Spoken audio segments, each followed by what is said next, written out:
Hey guys, thanks for joining. Today we are talking about the power of words. And I'm not just talking normal, regular words that we are using with others, but no, we're going deep. We're talking about the words we use with ourselves this week. And this is all coming on the heels of conversations that we had in our household last week with our children. So let's dive on in.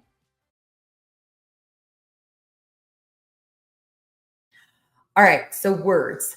They can be a beacon of hope and joy, or they can be a death sentence.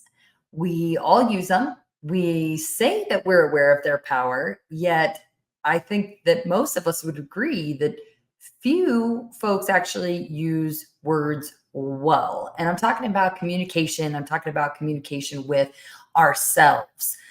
Now, let's be very clear here. I am no literary scholar, and I highly doubt that swearing like a sailor is considered using words to the fullest potential. Okay. I recognize language is a movement maker. And so I've just been really intentional, especially over the last year and a half, 2 years, just on making sure that I'm using language to my benefit. Even with putting attention and self-awareness to it though, it's still so hard and something that I think it requires intention always. So self-talk, like let's just level set the playing here. Self-talk, so it's categorized as like this little voice inside your head that's buzzing. It's nonstop. It's telling the things like it's telling you the things that you are or the things that you are not, or maybe the things that you should or should not do or be. Most of the time, our self-talk, it's rooted in our belief system about ourselves and the world around us. And I also think, and this may be a pretty bold statement, but hey, welcome, that's what I do. Most of the time, and I'm thinking like 99% of the time for most of us humans out there, our self-talk is probably like poison.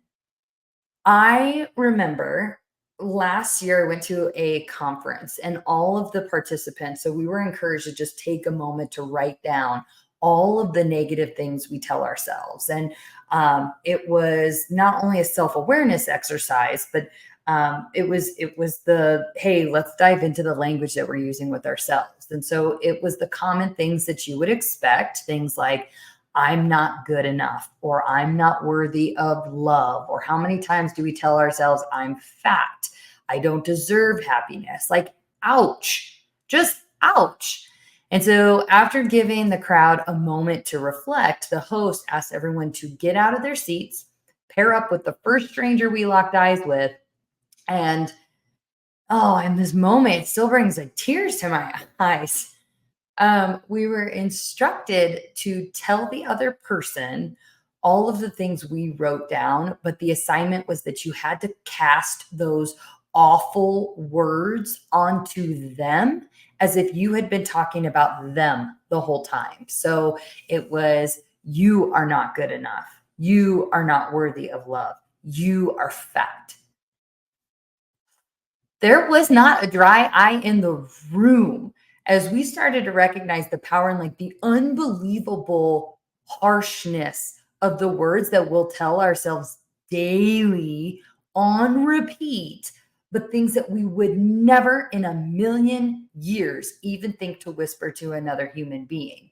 But like, again, we allow ourselves to just cut ourselves down, slay any ounce of joy, and squash our own deepest like desires and dreams because we sit there telling ourselves that we're not worthy or we're not enough or we can't or whatever it may be. So I know I'm sure you're like me out there. You're like, well, geez, wow, thanks for thanks for the harsh dose of reality. But where are we going with this?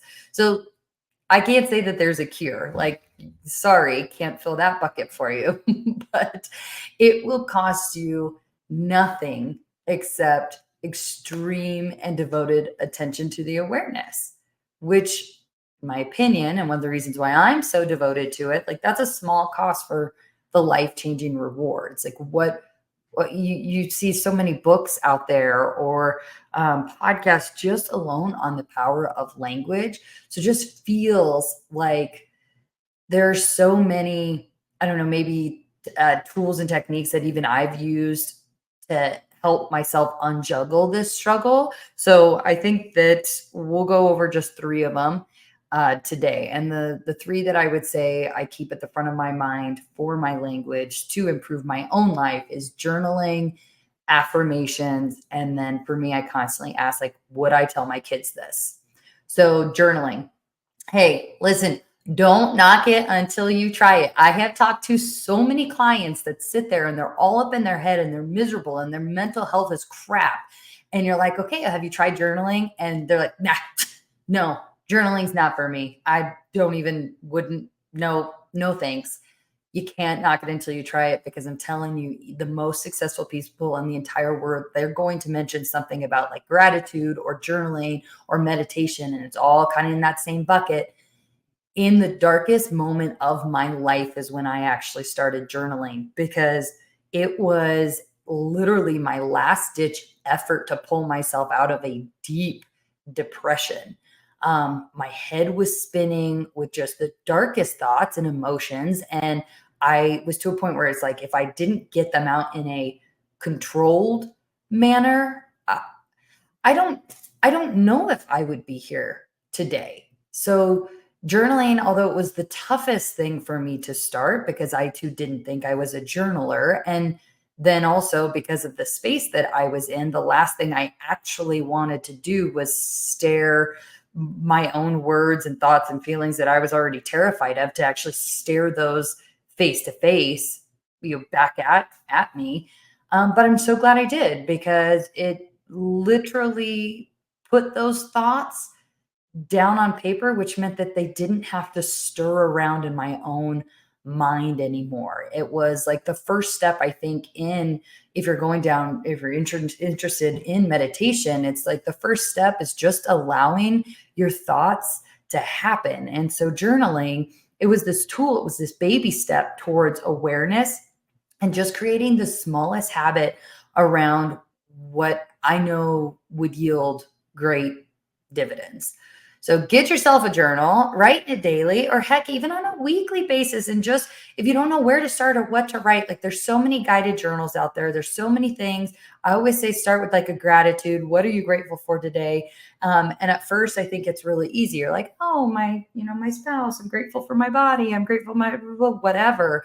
But you get like 30 days in, and I thought it was funny. You're like, okay, well, I can't say if I don't want to say I'm grateful for the food again.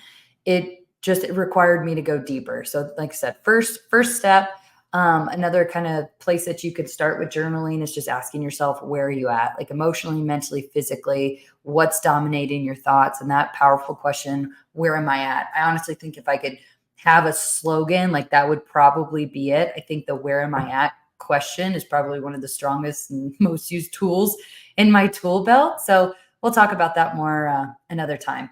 The second one, just in this like self-awareness, how do we bring language forth and give it some structure that's going to help us, would be affirmations. And I am not talking some like positive, repetitive BS. I'm a gazillionaire, I'm a gazillionaire, I'm a gazillionaire, because yeah, that's not exactly how it works. But gosh, wouldn't it be so awesome if it was? So this technique is more rooted in positive truths I found than mystical fantasy. So where I started with my affirmations was I tried thinking of 5 things that I really wanted more of in my life. And I just created 5 statements that brought awareness to that type of person that I wanted to be. So for example, especially when I was growing in my corporate career, one of the things that I saw right off the bat that I was lacking was just confidence. I knew the material. It was a matter of being able to accurately present that from a state of confidence. So it was like, okay, I want to gain more self-confidence. And the affirmation was not, I am a self-confident person. I am a self-confident person, because my brain would have known that that's, again, BS. That's not true. And then that's a totally different internal dialogue. Now you're just sitting there going like, great, I'm a liar. I'm a liar. I'm a liar. That's that's not helpful. So that's what we've got to go back to. The affirmation has to still be, it's a positive truth. So it would be something like, it's not I am a self-confident person. It's more like every day in every way I get stronger and stronger.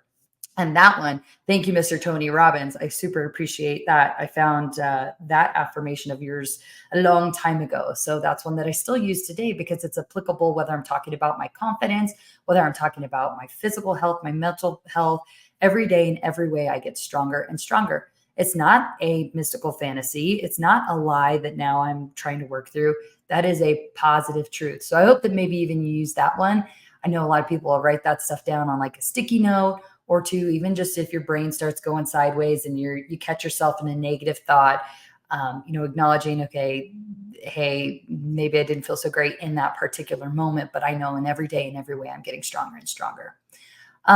Two, even like set some small goals around it. Like try just say that once every single day for 30 days and just see the way that you become aware of the thoughts that attempt to creep in during the day. And this is the cool part, more importantly, like how your actions actually show up in support of your affirmation. That one's really cool. And then the third thing is just I constantly am asking myself, like, would I tell my kids this? My husband actually graciously brought this to my attention a couple months ago where I knew we had a busy weekend planned. So I went out of my way to cook a nice, fantastic chicken parmesan from scratch, put it in the fridge. Literally all we would have to do after all of our running around would just come home, put it in the oven, bada bing, bada boom. It was going to be fantastic.